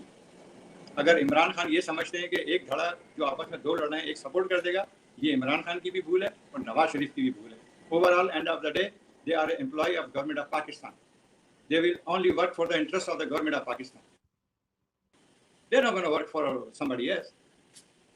ये यार मैं अभी आपको तक तो यहाँ कौन सा इंटरेस्ट है, वो उससे फौज नहीं संभाली जा रही, रिटायर्ड लेफ्टिनेंट जनरल आपने लगाया हुआ है, फौज के ऊपर लगा दिया नवाज शरीफ ने, उसको पता होगा कि ये फटा बनेगा, इसको लगा दो, वो वादे वहीद करके 3 महीने या इंग्लैंड में छुप के बैठा रहा है, वो लग गया है फौज में। कौन सा इंटरेस्ट यहाँ पे, आप मुझे बताएं किस किस्म का इंटरेस्ट की आप बात करते हैं? पर्सनल इंटरेस्ट है इनके, सब जो नेशनल इंटरेस्ट का ये बहाना उसको बना देते हैं या स्ट्रेटेजिक कंपल्शन का बहाना बना देते हैं, इनके टोटल पर्सनल इंटरेस्ट है सारे के सारे सर। कौन सा इनका? और मुझे आप ये बताएं आदम भाई, छोड़ें इस बात को, ये बात वो पुरानी बात है, ये आप पुरानी फौज की बात करें। इस वक्त यहाँ फौज मौज वाला वो माहौल नहीं है, इस वक्त जर्नैलों ने टोटल अपना वो जो आप बात करें दिहाड़ीदार यहाँ पे जर्नैल ऊपर बैठा हुआ है, सीधी सी बात है। आप मुझे सर ये बताएं कि अमेरिका का पलड़ा इस वक्त किस तरफ है, किसको वो सपोर्ट कर रहे हैं दोबारा? वो उनका तो हमेशा से रहा है कि जी फौज को ब्राइब करो, तो वो तो खुल के कहते हैं, और फौज के हम साथ रहेंगे, तो जारी बात है वो फौज के साथ ही है। लेकिन कोई इनकी क्या अंडरस्टैंडिंग होती हुई आपको नजर आ रही है इनकी आपस में? क्योंकि वो तो सुना है कि आसिम मुनीर जो है वो यहाँ पे आपका न्यूयॉर्क में ही बैठा हुआ था, आप ही ने बताया था कि क्रिमिनल है, और बाद में उसके कागज भी निकला है मोहसिन बेग के, वो तो उसको कहता है केयर टेकर प्राइम मिनिस्टर लगा दो। तो ये इस तरह आपके ख्याल में एक क्रिमिनल जो है, कन्विक्टेड क्रिमिनल, वो आके यहाँ पे क्या करेगा, एहतसाब करेगा आपके ख्याल के अंदर सर? और अगर नहीं करेगा, और अगर वो इलेक्शन करवा के नवाज शरीफ को वापस लाने के लिए ही आ रहा है, या जो भी वो सेटअप अपना बनाने के लिए आ रहे हैं, तो फिर ये कौन सी फौज, ये आपके ख्याल में, आपके ख्याल कौन से जर्नैल हैं जो इस वक्त गवर्नमेंट ऑफ पाकिस्तान या पाकिस्तान के इंटरेस्ट देख रहे हैं सर? मैं पूरे वसूख से कह सकता हूँ, आसिम मुनीर ने मिर्जा मोहसिन बेग का नाम नहीं। आप पूरे वसूख से कहते हैं कि आसिम मुनीर ने मिर्जा मोहसिन बेग का नाम नहीं लिया, ठीक है। और आगे सर, इससे आगे फिर क्या होगा सर? ठीक है, ये जिसने दिया है मुझे पता है। अब मैं क्या आपको बताऊं, हर इन्होंने 4 नाम दिए हैं। 2 नवाज शरीफ, बताएं सर कौन से 4 नाम है, प्लीज बताइएगा। 2 नाम नवाज शरीफ ने दिए थे, 2 नाम जो है ना वो जरदारी ने दिए थे। ठीक है, और बताऊं मैं आपको, मलिक रियाज का भी नाम चल रहा है, लेकिन उसको कौन लाएगा? जी हाँ, वो उसको अभी प्रपोज किया है किसी ने। ठीक है, तो सर ये आप जहां बैठे हुए वहां पे लोग क्या चाहते हैं कि किसको आना चाहिए? पाकिस्तानी कम्युनिटी की बात कर रहे हैं? नहीं सर, यूएस एडमिनिस्ट्रेशन की बात कर रहा हूँ। इनका तो कोई इंटरेस्ट नहीं है, इनको ये तो कहते हैं पाकिस्तान खुद डिसाइड करे जो करना है। ठीक है ना, ये पाकिस्तान जो है ना अपनी खुद पॉलिसी डिसाइड करे, खुद करे। वो पहले भी ये खुद करते हैं ना, किसी की मर्जी से थोड़ी करते रहे। नवाज शरीफ को कौन लेके आया था जबरदस्ती? इनकी सपोर्ट तो है, इनकी सपोर्ट और इनकी हाँ ना तो मैटर करती है ना यार। लेकिन बात मैं आपको बताऊं, इमरान खान को कौन लाया था? फौजी लाए थे। तो फिर अब वो इमरान खान ही फौज को गालियां बक रहे थे, नहीं सर, इमरान खान ने कोई फौज को गालियां नहीं बकी कभी भी। इमरान खान ने जो कहते हैं मेरी फौज है, फौज की 2 नंबर कार्रवाई है उनके ऊपर अगर बात की है इमरान खान ने, तो बिल्कुल ठीक बात की है। 75 साल से बात नहीं की, इसलिए यहाँ पे आवे का आवा बिगड़ा हुआ ये हाल हुआ है जो इस वक्त बना हुआ है। यहाँ पे जर्नैलों से सारे काम अमेरिका वाले भी करवा लेते हैं, ये लोग भी करवा लेते हैं, रगड़े पाकिस्तानी अवाम जाते हैं। ये कब तक इस तरह का सिलसिला चलेगा सर? बस ये अभी जो खौफ का बोता टूटना चाहिए, ये हालात चेंज होने चाहिए। देखें, आपको बताऊं, मैंने क्रिटिसाइज किया करप्ट जर्नलों को, तो यही पीटीआई वाले मेरे खिलाफ कॉन्स्पिरेसी कर रहे थे। नहीं, आप सर जो बात सही कर रहे हैं आदिल भाई, आप सही कर रहे हैं। आप पाकिस्तान तोड़ने की साजिश को बेनकाब कर रहे हैं इस वक्त, ढके छुपे अल्फाज में कर रहे हैं, खुल के नहीं आप कर रहे, लेकिन आप पाकिस्तान तोड़ने की साजिश को बाकायदा तौर पे बेनकाब कर रहे हैं इस वक्त बैठे हुए।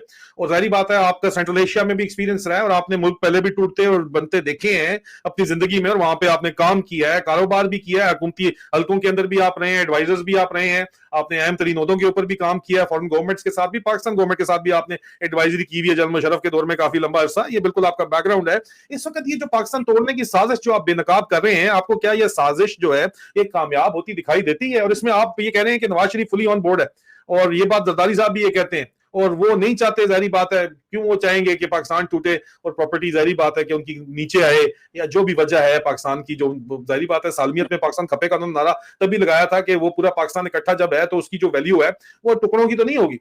तो मुझे आप ये बताएं सर कि ये आपको किस तरफ ये जाता हुआ नजर आ रहा है मामला इस वक्त? यार, आपको बार बार बता चुका हूँ कि ये जो मौजूदा सेटअप है, मौजूदा और पिछले 40 साल और पिछले 75 साल से, ये सारा जो था स्क्रिप्टेड एंड डिजाइन था, आर्टिफिशियल था। जब आर्टिफिशियल कोई चीज होती है और जब वो क्लैप्स होती है तो फिर क्या होता है पता ही है ना। अभी इनको पता नहीं है, जिस दिन पाकिस्तान का लैंड एप्रिसिएशन 0 हो गया, तो ये जो डीएचए में 1-1 अरब के प्लाट है ना, ये $2-2 के भी कोई नहीं लेगा। ये आपको मैं लिख के दे देता हूँ। और सर वो किस सूरत में हो सकता है लैंड एप्रिसिएशन 0? डिक्लाइन जब करेगी इकॉनमी। मैंने होते हुए देखा है, मैंने अपनी आंखों से देखा है, और मैंने वही प्रॉपर्टी भी खरीदी है जहाँ इकोनॉमिक डिक्लाइन हुआ है। ठीक है, वही प्रॉपर्टी जो बिलियंस डॉलर की थी, लोगों ने वो कौड़ियों के दाम ली, और आज वो दोबारा हो गई, लैंड एप्रिसिएशन उसका बढ़ गया। तो ये आप ना समझें कि किसी ने अगर जमीनें बनाई हुई हैं, जायदादें बनाई हुई हैं, या डीएचए खरीदा हुआ है, या बहरिया कम्प्लेक्स खरीदा हुआ है, या दूसरी लैंड, ये जो जमींदार हैं या जो वडेरे हैं ये ना समझें, जिस दिन लैंड एप्रिसिएशन जीरो हो गई या गॉन, फिर आपकी वैल्यू कोई नहीं रहेगी ज़मीन की। कोई आपको, क्योंकि ज़मीन की दो चीज़ें हैं आपको बता दें, आप कहीं मार्केट में जाते हैं तो सोना लेके जाते हैं, गोल्ड, जी मेरा गोल्ड है मुझे कर्जा दे, वो आपको दे देता है। दूसरे होते हैं ज़मीन कि जी ये मेरी ज़मीन रख लें रहन तो मुझे कर्जा दे दें, जब उसकी वैल्यू नहीं होगी तो कर्जा भी आपको देगा। और ये नहीं पता, ये इन्होंने सियासी जो 20,000 लोग हैं वो ये नहीं समझ रहे कि वो समझ रहे हैं शायद कि वो बच जाएंगे करप्शन करके। ज़िंदगी कितने दिन की है, बचेंगे नहीं। जिस दिन इकोनॉमिक डिक्लाइन होगी, इकोनॉमिक डिक्लाइन आएगा, क्राइसिस आएगा, 0% लैंड एप्रिसिएशन होगी, जो इनके बाहर अकाउंट है उनसे पैसे रिकवर कर दिए जाएंगे। जो 400 आदमियों की लिस्ट है, 500 आदमियों की, जिसमें जर्नल भी हैं, सियासी भी हैं, ब्यूरोक्रेट भी हैं, जज भी हैं। अदलिया का आपने कुछ नहीं पूछा। हाँ, अदलिया भी सर शामिल है इस क्लेप्टोक्रेसी में, बिल्कुल, उनका भी बताइए सर। उनका आपने नहीं बताया। कौन ये आगे जो हमारे नए चीफ जस्टिस साहब आने वाले हैं, इनके बारे में तो बताएं, क्या खैर खबर है आपके पास, फायज ईसा साहब के पास। बड़े ये मक्के मदीने से आए, ये मक्के मदीने से आए, जरा इनसे पूछो कि नवाज शरीफ के साथ मिलके क्या कर रहे थे। बड़े शरीफ बनते फिर रहे हैं, ये पैदल जाते हैं ये दफ्तर। सर इनका दामाद वकील था उस केस के अंदर, अभी खुल के कागज सामने आ गए। जिस दिन आ गया ये सबसे बड़ा भैंचोद होगा। सर ये बात मत करें मेहरबानी करके, ये प्लीज, ये आप इसके ऊपर जा रहे हैं, ये तो लाइव जा रहा है, प्लीज इस तरह मत करें, ये लोग भी बहुत से बात सुन रहे हैं, आप जज्बात में मत आए, ये अब लाइव जा रहा है सर, ये लाइव जा रहा है, इस तरह मत, लैंग्वेज का प्लीज ख्याल रखिए सर। नहीं मैं आपको बता रहा हूँ, सच बता रहा हूँ, ये ब्रोकर है, ब्रोकर। अब आपको बताता हूँ, चलिए ये है ब्रोकर, ये जज थोड़ी है। तो ब्रोकर में को उर्दू में कहते हैं दल्ले। ट्रांसलेशन करें आप। जी सर। जी, तो इनकी क्या हुआ है, जजों ने क्या दिया आज तक? कोई 140 करप्शन में 140 नंबर पर है, ठीक है। जो जाते हैं केस वो बाहर। वो फवाद डब्बू जो है वो कह रहा था खुद कि जी ट्रक बचा लिया है। फिर मैंने किसी से पता किया ये ट्रक का क्या कह रहा है, कह रहा है जी 1 अरब रुपये भिजवाए इसने। तो ये हाल है आपके जजों का। हाँ, करप्शन है, अदलिया के करप्ट नहीं है पाकिस्तान। मतलब सर इस करप्शन का जो आप कह रहे हैं कि 40 साल की करप्शन ऊपर तले एक से एक बढ़ के इतनी ज्यादा हो गई है, इतनी ज्यादा हो गई है कि 40 साल की करप्शन इतनी ज्यादा हो गई है कि अब ये रेत का महल टूटेगा और पाकिस्तान को साथ लेके जाएगा। ये पाकिस्तान के लिए मेक और ब्रेक फेज है। लेकिन उसमें फिर आप कहते हैं कि आसिम मुनीर जो है नहीं, वो जो है वो नहीं करेगा, ये नहीं करेगा, वो नहीं करेगा। आसिम मुनीर के सारे A to Z action sir वो ये बताते हैं कि आसिम मुनीर जो कुछ कर रहा है वो शरीफों के लिए कर रहा है, और वो इस वक्त जो है अपने वादे वहीद पूरे कर रहा है जो वो नवाज शरीफ से करके आया अपनी गैर कानूनी तैनाती के लिए। Is an illegal army chief sir, आज इसको आप कर रहे हैं तो he should have been retired. अपनी एक्सटेंशन के बावजूद, इलीगल एंटी डेट सीनियरिटी के बावजूद इसको जो है वो 2 दिन पहले रिटायर हो जाना चाहिए था या 3 महीने पहले रिटायर हो जाना चाहिए था सर। तो ये मतलब ये क्या कर सकता है आपके ख्याल के अंदर? देखिए, आपको मैंने पहले भी कहा कि जनरल बाजवा ने आखिरी खिताब किया कि हम 75 ईयर से पॉलिटिकल सिस्टम में इन्वॉल्व है, अब नहीं होंगे। तो यार आप उन जनरलों को थोड़ा टाइम तो दें, अब चेक तो करें आपके अपने वर्ड पे वो कायम रहते हैं या नहीं है या नहीं। आप मुझे सबूत दे दें कि जी वो अपने कॉल पे पक्के नहीं है, टाइम चाहिए, क्योंकि फिर वो कहेंगे जी हमें तो टाइम ही नहीं मिला, हमने तो वादा किया था हम पॉलिटिकल सिस्टम में इन्वॉल्व नहीं होंगे। कितना टाइम सर इनको दें? इन्होंने रजीम चेंज ऑपरेशन से अभी तक 15 महीने से जो है ये मीम मेक कर रहे हैं पाकिस्तानी कौम की, इन्होंने जिंदगी अजाब बना दी है। कितना टाइम इनको मजीद दें? आप रजीम चेंज की बात कर रहे हैं, रजीम चेंज जो है इमरान खुद जिम्मेदार है, पीटीआई खुद जिम्मेदार है। इमरान की पीटीआई में सारे करप्ट लोग थे, चंद सिवा माए लोगों के।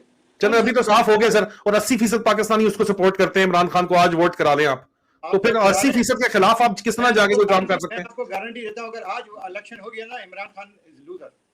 इमरान खान क्या? He will lose the election. Sir नहीं, ये बात नहीं, ये बात ही आप अमेरिकन थॉट प्रोसेस आप बता रहे, जरूर बता सकते हैं, लेकिन it is unfair assessment sir. हर किस्म के सर्वेज हो चुके हैं आदिल भाई, ये इस तरह की बात जो है ये समझ ही नहीं आती। ये बात किस तरह आप कर सकते हैं? ही विल लूज अगर इलेक्शन इंजीनियरिंग हो तो, अगर धांधली हो तो ही विल लूज। अगर फ्री एंड फेयर इलेक्शन हो गया तो आपके ख्याल में इमरान खान जीतेगा नहीं जीतेगा? 2/3 मेजोरिटी प्लस से जीतेगा वो। इमरान खान तो ये वही इलेक्शन होगा जो 2018 में इमरान के फेवर में हुआ।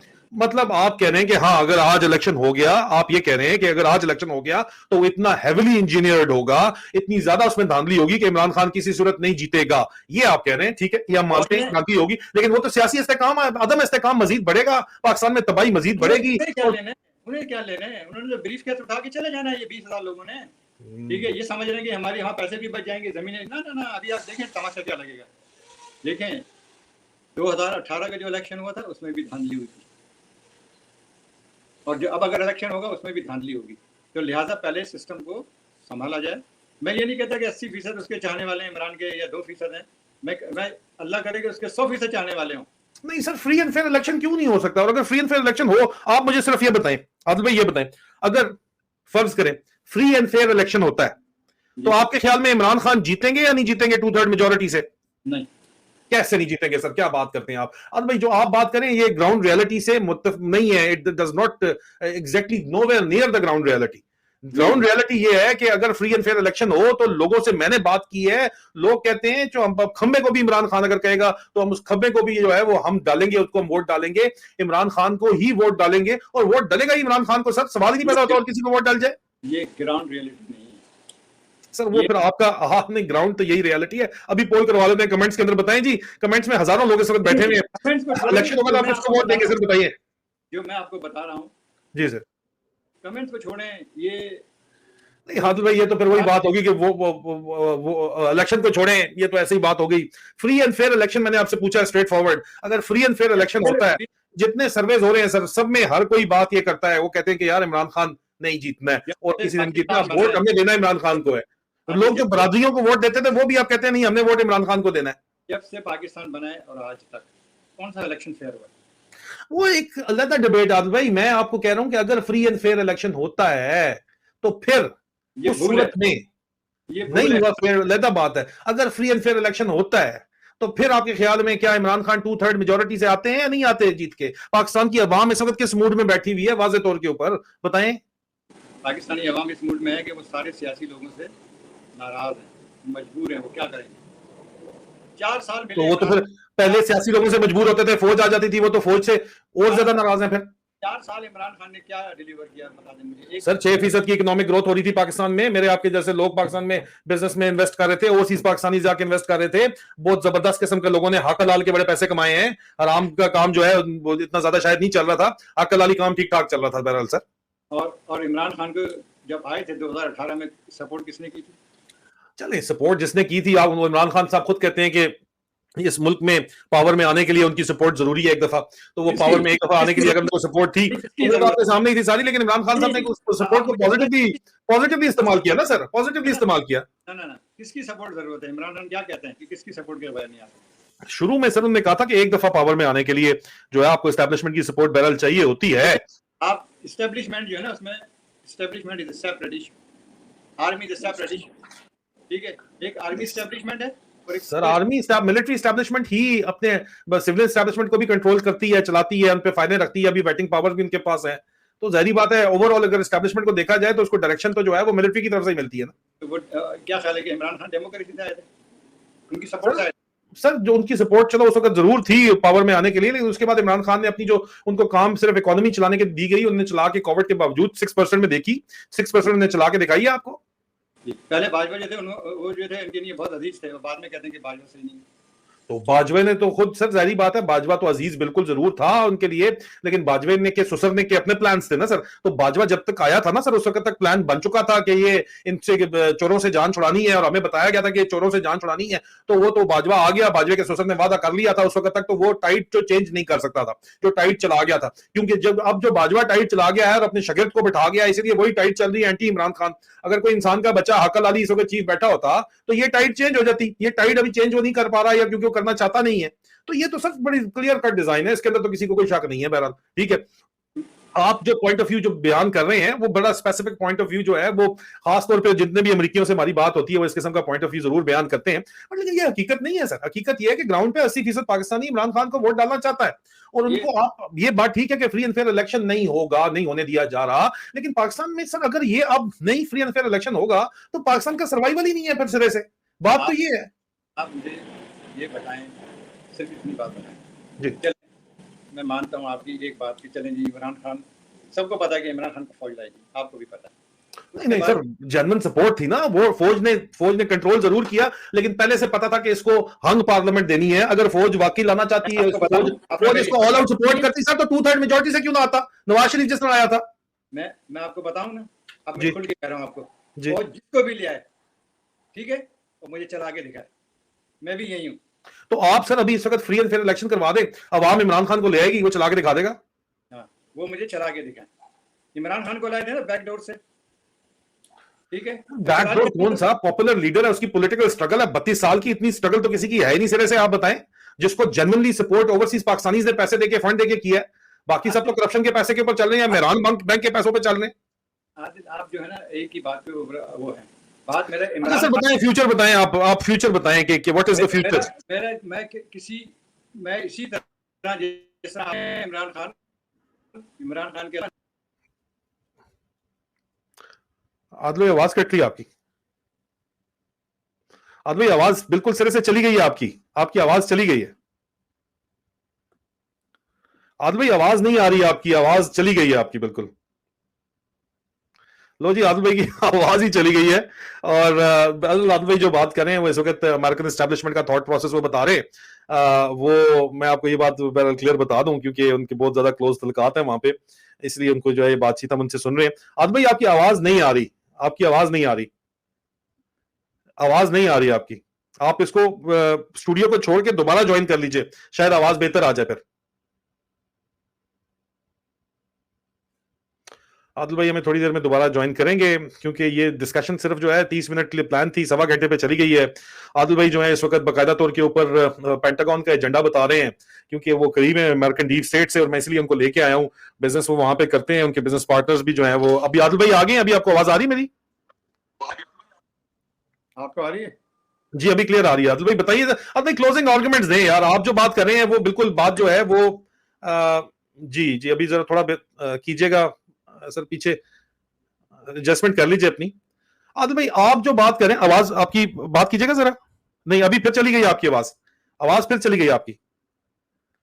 आदिल भाई आवाज आपकी फिर चली गई है, उसी तरह आप बेशक रखें। आपने कोई चीज या तो छेड़ी है या कोई मसला हुआ है। आवाज फिर आपकी चली गई है और मैं पूरी कोशिश कर रहा हूं उनसे बात निकलवाने की। असल कहानी जो है वो बात अगर करें। अच्छा आदिल भाई अभी बोलिएगा, बात कीजिएगा। आवाज आ रही है आपको? जी अभी आ रही है, अभी आ रही है, अभी आ रही है। अच्छा आदिल भाई आप जो बात कर रहे हैं वो बेसिकली अमेरिकन थॉट प्रोसेस है, बेसिकली अमेरिकन डीप स्टेट का, जो मुझे बात समझ आ रही है। अभी सर मुझे आप बताएं कि मजीद आगे आप इसको सर छोड़े, इमरान खान को छोड़े, आप फ्री फेयर इलेक्शन नहीं होते। आपने बात ये बताई है कि यहाँ पे एक ऐसा केयरटेकर सेटअप इस फौज को लेके आना चाहिए जो एहतसाब का अमल करे और वो पाकिस्तान को बचाए। आपके ख्याल में पाकिस्तान आपको बचता हुआ नजर आ रहा है? आप मेरी बात नहीं समझ रहे। फौज खाली फौज नहीं है, सिविल एस्टेब्लिशमेंट को, फौज को और अदलिया को मिलकर काम करना चाहिए मुल्क की बका के लिए। वो तो सर होता हुआ नजर नहीं आ रहा, ऑनेस्ट टू गॉड, वो तो कहीं से नजर नहीं आ रहा। हर कोई अपने इनफरादी मफादात के लिए काम कर रहा है, हर किसी ने अपना माल तगड़ा बनाया हुआ है, डॉलरों में कन्वर्ट किया हुआ है, पाकिस्तान से बाहर रखा हुआ है, और वो 20,000 ब्रीफ केस लेके तैयार है पाकिस्तान की फ्लाइटें भर के निकलने के लिए वहां से। तो अवाम जो है वो अंदर दबकी हुई है, डरी हुई है, वो निकलने के लिए तैयार नहीं है। जो निकलते हैं उनको जेलों में बंद कर देते हैं, उठाते हैं, मारते कुटते हैं। तो ये किधर जाएगा सर मामला? किसको जेलों में डाल दिया? 10,000 लोग जेलों के अंदर बंद किए हुए, भाई जगह ही कोई नहीं पीछे। पीटीआई के जितने भी लोग हैं बंद किए हुए, और जो वहां पे कराची में बंद किए हुए, उसको कौन जिम्मेदार है? इमरान ने तो कभी अब कराची से याद आया, आप अल्ताफ हुसैन को वापस क्यों लाना चाहते हैं? कौन लाना चाहता है? ये आप तो नहीं लाना चाहते, लेकिन जो लाना चाहते हैं वो क्यों लाना चाहते हैं ये भी बता दें आवाम को। अल्ताफ हुसैन जाने और फौज जाने और उनके मसला है वो जाने। ना मेरा अल्ताफ हुसैन की पार्टी से या किसी और सियासी पार्टी से ताल्लुक है, लेकिन जो कराची में उर्दू स्पीकर जेनोसाइड किया उसका जिम्मेदार तो जो है उनके ऊपर क्यों नहीं केस बनते? वो कौन है सर? कौन है जिम्मेदार? कौन है जिम्मेदार? वो जो लोगों को मारवे अदालत हुई है। आप दहशतगर्दों फौज ने आपका इशारा फौज की तरफ है। जिसने भी किया, फौज ने किया, नवाज शरीफ ने किया, इमरान खान ने किया, जिसने भी किया गलत किया, ठीक है। और इमरान खान ने जो सियासत की है या नवाज शरीफ ने या जरदारी ने ज़ाती मफादात के नहीं किए, मुल्क के लिए तो कुछ नहीं किया उन्होंने। किया तो मुझे बता दें एक चीज़। अच्छा सर आगे बताएं, आपको मैं समझ रहा हूं आप किस पॉइंट ऑफ एंगल से बात करें। आगे आपको क्या लगता है इस वक्त के, आपने कहा 2 सिनेरियो हैं, या तो ये ग्रेटर पंजाब बनेगा, सिंधु देश उधर बनेगा, ऊपर जो है ग्रेटर बलूचिस्तान बनेगा ईरान को तोड़ के। ये पेंटागन का पुराना प्रोग्राम है, पहले 2004 में छपा, फिर 2009 में छपा, छापे में बकायदा रसालों के। ये पेंटागन का प्रोग्राम नहीं है, ये आपका खुद फौज का प्रोग्राम है और आपके सियासी लोगों का, क्योंकि ये मुल्क की तरफ से तवज्जो देते नहीं है, ठीक है। और ये जो है अपनी करप्शन के लिए मुल्क को दाव पे लगाया हुआ है इन्होंने। उसमें जनरल भी हैं कुछ, उसमें सियासी तो पूरे इन्वॉल्व है ना। अब आप मुझे बताएं कि इमरान खान से पूछें कि उसके ईरान से क्या रिलेशन है। कभी ईरान के खिलाफ बयान दिया? अमेरिका के खिलाफ तो बयान देता रहता है वो, और फिर अमेरिका से कहता है कि आप मुझे हुकूमत में लें। पूछा आपने? वो भी तो पूछा ना। वो उनका जाहिर बात है रिलेशनशिप, क्यों वो चाहेंगे एक नेबरिंग कंट्री के खिलाफ हो? क्या वो ईरान की एजेंसी के लिए काम करते हैं, या वो ईरान की एजेंसी को खुश करने के लिए पाकिस्तानी फौज? मतलब अमेरिकन अभी भी राजी नहीं है इमरान खान से, ये आप कह रहे हैं? जी, अमेरिकन अभी भी राजी नहीं है इमरान खान से? नहीं, मैं इन जनरल बात कर रहा हूँ कि इमरान खान जो है अमेरिका को गालियां देते हैं और दहशतगर्दों की हिमायत करते हैं। असेंबली में खड़ा होकर उन्होंने कहा कि वो शहीद है क्योंकि एक दहशतगर्द था। तो फिर उनके ऊपर कौन भरोसा करेगा इमरान खान पे? ठीक है, अभी जंग है तो जंग, मतलब आपने सवाल का जवाब दे दिया कि हाँ अमेरिकी अभी भी इतबार नहीं करते इमरान खान के ऊपर, ठीक हो गया। मतलब अभी तक आपने ये कह दिया कि एक्सेप्टेबल नहीं है। बहुत सी बातों में से आपकी बात बड़ी मुश्किल से निकालनी पड़ती है आदिल भाई। आप जाहिर बात है आपका अपना बिजनेस इंटरेस्ट वगैरह भी है सारे के सारे, तो इसका मतलब है कि फिर पीछे बचा तो कोई भी नहीं है सर। तो ये हो ठीक है, पाकिस्तान के जर्नलों, जजों और सियासतदानों की वजह से पाकिस्तान तोड़ने की साजिश जो है वो हो रही है। इनका कसूर इनका जरूर है, लेकिन साजिश जो है सर वो बैरूनी है, इसका मतलब है। बैरूनी नहीं है, ये खुद है, खुद कभी भी क्या फायदा आदिल भाई अपनी तोड़ने का? ये वही फिर बात है कि क्या प्रॉपर्टी बढ़ेगी, फिर वही ग्रेटर पंजाब वाला मामला है। तो अगर यही मामला है तो आपके ख्याल में ये जो पाकिस्तान की फौज इस वक्त बैठी हुई है, ये इस वक्त जो है आपके ख्याल में ये बेवकूफ है सारे के सारे? इनको कोई अकल जो है, कोई शर्म नहीं है, कोई इनको इनका अपना क्या फ्यूचर होगा अगर इस तरह हो गया सर? तो आप तो खुद कहते हैं ना कि ये सही नहीं है, फला है, ये करप्शन में इन्वॉल्व है। आप खुद बताते हैं। जी जी, तो फिर अगर मैं तो सिर्फ चंद काली भेड़ों का नाम देता हूं जो टॉप के ऊपर बैठे हुए हैं, उसमें भी सारे के सारों का नाम नहीं लेता। मेरी फौज तो सर पूरी की पूरी अब भी पाकिस्तान की खातिर जान देने के लिए तैयार है, लहू बहाती है मेरी फौज। मेरा अफसर रोजाना की बुनियाद पे जान कुर्बान करता है, मेरा जवान रोजाना की बुनियाद के ऊपर जान कुर्बान करता है इस पाकिस्तान के नाम के ऊपर। अगर ऊपर जाके जो है कोई करप्ट मीर जाफर और मीर सादक ने बैठ गए हैं तो उनके सर उनका तो वो चंद गिनती के चंद लोग हैं, या उनके सपोर्ट करने वाले टोनी अफसर चंद गिनती के चंद लोग हैं। लेकिन सर ओरिजिनली तो मेरी फौज जो है वो पाकिस्तान की खातिर अपनी जान कुर्बान कर रही है, लहू पेश कर रही है। ये और बात है कि शहीदों के लहू को बेचा जा रहा है यहाँ पे, लेकिन वो लोग क्या ये बर्दाश्त कर पाएंगे खामोशी के साथ? आपके ख्याल में 1971 क्या दोबारा होगा यहाँ पे? हम तो ये वार्निंग दे रहे हैं 15 महीने से कि 1971 को मत भूलो। ये कहते हैं हो ही नहीं सकता, दरमियान में इंडिया थोड़ी है। अभी तो इंडिया है, अभी तो बॉर्डर्स के ऊपर इंडिया है। और इंडियन हेजेमनी तो इसी तरह हो सकती है, टोटे टोटे आपके हो जाए तो बड़ा जबरदस्त उनको रहेगा। अमेरिका को भी सूट करता है, आप लोगों को सूट करता है सारे का सारा प्लान। तो इसका मतलब है कि ये सारी डायरेक्शन उस तरफ है, मतलब उस तरफ ही ले जाने की कोशिश की जा रही है। और ये मिला हुआ है इसके अंदर जो आर्मी की इस वक्त टॉप ब्रास के जो चंद चीदा चीदा लोग हैं, आसिम मुनीर शामिल, वो मिले हुए इस पूरे प्लान में, क्योंकि आसिम मुनीर के खिलाफ भी आप बात नहीं सुनते। तो बात ये है, इसका मतलब है कि मिले हुए सारे के सारे इसके अंदर। देखिए एक बात सुनिए, आसिम मुनीर हो चाहे बाजवा हो चाहे कियानी हो, मैंने अल्लाह को जवाब देना, इनको जवाब नहीं देना, ना मैं उनकी फुल पॉलिश करता। मैं बार बार कह रहा हूँ कि जो करप्ट जनरल है मैं उनको क्रिटिसाइज करूंगा और करता रहूंगा, ठीक है, लेकिन मैं पूरे फौज को या पूरी ब्यूरोक्रेसी को या पूरी अदलिया को गाली नहीं करूंगा, ना उनको क्रिटिसाइज करूंगा। इसी तरह मैं जो पॉलिटिशियंस करप्शन में इन्वॉल्व हैं मैं उनके ऊपर क्रिटिसाइज करता हूं और करता रहूंगा। इन्होंने मेरे खिलाफ 40 साल में क्या क्या किया, किस तरह मेरे पे अटैक करवाए, किस तरह मेरे जेनोसाइड करने की कोशिश की, इकोनॉमिक जेनोसाइड करने की कोशिश की, इनको जवाब दिया है मैंने। आ जाएं, पतलू ने 71 में छोड़ के भागे थे, न्यूयॉर्क में ही टंगी हुई है कोर्ट के अंदर, तो आपको मैंने भेजा है, आपने देखा है वो, ठीक है। जो इनका कर्नल यूनुस मलिक था जो आजकल लाहौर में बैठा हुआ है ब्रिगेडियर बन के, ये अनएथिकल ऑपरेशन करते हैं आईएसआई वाले, ठीक है, ये आईएसआई को बदनाम करते हैं, ये इदारों को बदनाम करते हैं, इनके इंडिविजुअल इंटरेस्ट होते हैं। इसी तरह नवाज शरीफ का इंडिविजुअल इंटरेस्ट है, बदनाम कौन हो रहा है? पाकिस्तान हो रहा है। अगर कोई जर्नल या कोई कर्नल या कोई ब्रिगेडियर इंडिविजुअल क्राइम करता है आप उसको आइडेंटिफाई करें, इदारे का तो कसूर नहीं है उसमें। आइडेंटिफाई आदिल भाई, मेरे जैसे बंदे को एक आध कर तो रहे हैं, लेकिन उल्टा जो है उनके साथ जो कुछ हो रहा है वो आपके सामने ही है ना। मतलब जिस तरह की प्रोसिक्यूशन मेरी की जा रही है इस वक्त वो आपके सामने ही है। यार आपके साथ तो कुछ किया ही नहीं इन्होंने अभी। अच्छा, अभी कुछ किया ही नहीं आप कहते हैं? इन्होंने तो लोगों की फैमिलियां मरवा दी हैं।